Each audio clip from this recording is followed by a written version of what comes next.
Bank के अंदर दाखिल तो हो गया था, लेकिन जब मैनेजर ने उससे पैसे निकालने के लिए कार्ड मांगा तो उसके पास कार्ड नहीं था। उसकी फटेहाल हालत देखकर पहले ही मैनेजर को गुस्सा आ रहा था और उसमें लकी ने ये डिमांड रख दी थी कि वो फिंगरप्रिंट से पैसे निकलवाना चाहता था। लेकिन पानी तब सर के ऊपर से निकल गया जब उंगली मैच नहीं हुई। मैनेजर ने फोन निकाला और पुलिस को फोन लगाने लगा। अरे अरे ये क्या कर रहे हो? देखिए सर, मेरी बात सुनिए, मैं कोई क्रिमिनल नहीं हूँ। हो सकता है मैंने गलत उंगली लगा दी हो, बस आप मेरे को एक लास्ट बार फिंगरप्रिंट लगाने दो प्लीज। लकी ने उसके सामने हाथ जोड़ते हुए कहा, देख ये उंगली भी अगर नहीं लगी ना तो फिर ये मत कहना कि मैं अगली उंगली भी ट्राई करके देखता हूँ। बार बार ऐसा नहीं चलने वाला है। अगर ये वाली काम नहीं की तो मैं सीधा पुलिस को फोन करने वाला हूँ अभी। मैनेजर ने लकी को धमकाते हुए कहा। उसने अपने एक हाथ में मशीन और दूसरे हाथ में मोबाइल फोन पकड़ा हुआ था। उसने अपनी स्क्रीन पर पुलिस का नंबर खोल रखा था और उसका अंगूठा हरे बटन पर ही टिका हुआ था। इधर लकी ने अपने सीधे हाथ की उंगली को अपने पैंट से साफ किया और भगवान का नाम लेकर उसे उस मशीन पर लगा दिया। जैसे ही उसकी उंगली उस मशीन पर पड़ी, अब की बार फिर मशीन से एक आवाज आई और वो चमक कर हरी हो उठी।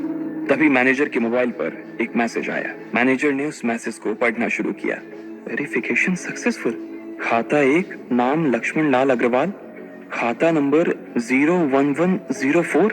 जैसे ही मैनेजर ने इस मैसेज को देखा, उसकी आंखें फटी की फटी रह गई थी। उस मशीन पर चमकती लाइट को देखते हुए लकी की आंखें भी चमक आई थी। लकी उस हरी बत्ती को देखते ही झूम उठा था और फिर उसने मैनेजर को घूर कर देखा। उसके दिमाग में वो सारी बातें चल रही थी जो मैनेजर उसे अभी थोड़ी देर पहले सुना रहा था। इधर मैनेजर ने उसके आगे हाथ जोड़े और खिसिया कर हंसते हुए कहा, लक्ष्मण सर प्लीज मुझे माफ करना सर। मैं इस ब्रांच में नया आया हूँ और इसलिए मुझे मालूम नहीं था कि आप कौन हो।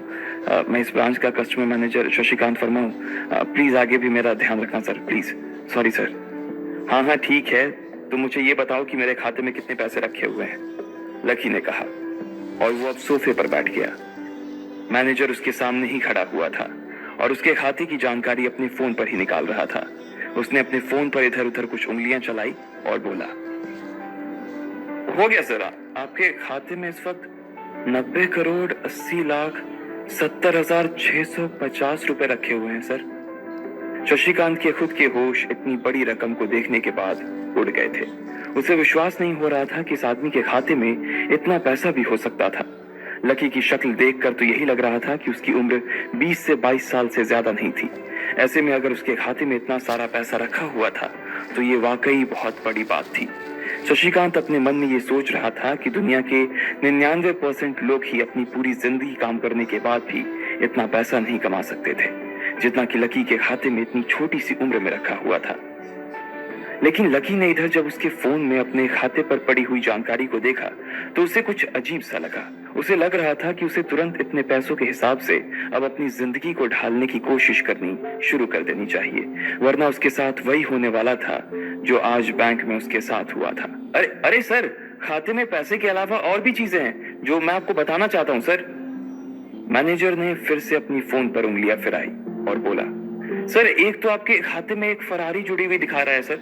इसके अलावा आपके खाते में 2 किलो सोने की 100 ईंटें रखी हुई हैं, 5 किलो सोने की 20 ईंटें, पिकासो की 3 असली पेंटिंग हैं, 20 हीरे हैं 24 कैरेट के और भी बहुत कुछ है सर। मैनेजर ने हाफते हुए और अपने पसीने साफ करते हुए कहा। इतना सारा धन देखने के बाद शशिकांत की आंखें तो बाहर ही निकल आई थी। उसने कभी लकी जितना अमीर आदमी अपनी जिंदगी में नहीं देखा था।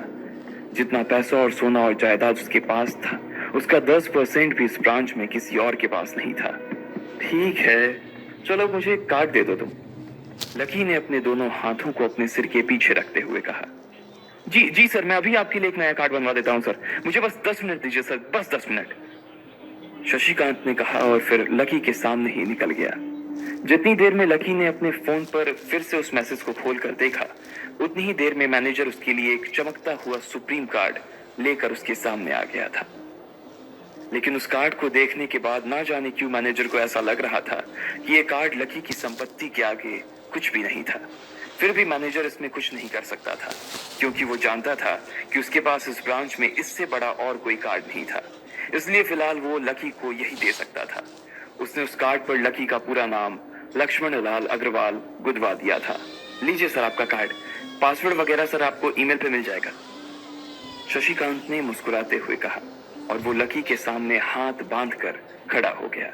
इधर लकी ने उस कार्ड को उलट पलट कर देखा और फिर अपनी जगह से खड़ा होकर वो बाहर निकलने लगा। शशिकांत का मन तो यही कर रहा था कि वो उसे दरवाजे तक छोड़ने जाए, लेकिन उसकी ड्यूटी इसी ऑफिस में थी और वो किसी को बाहर छोड़ने नहीं जा सकता था। फिर भी वो लकी के लिए दरवाजा खोलने के लिए आगे आ गया था। इधर यास्मीन अपने केबिन में अपना सिर पकड़े हुए बैठी थी। उसे समझ नहीं आ रहा था कि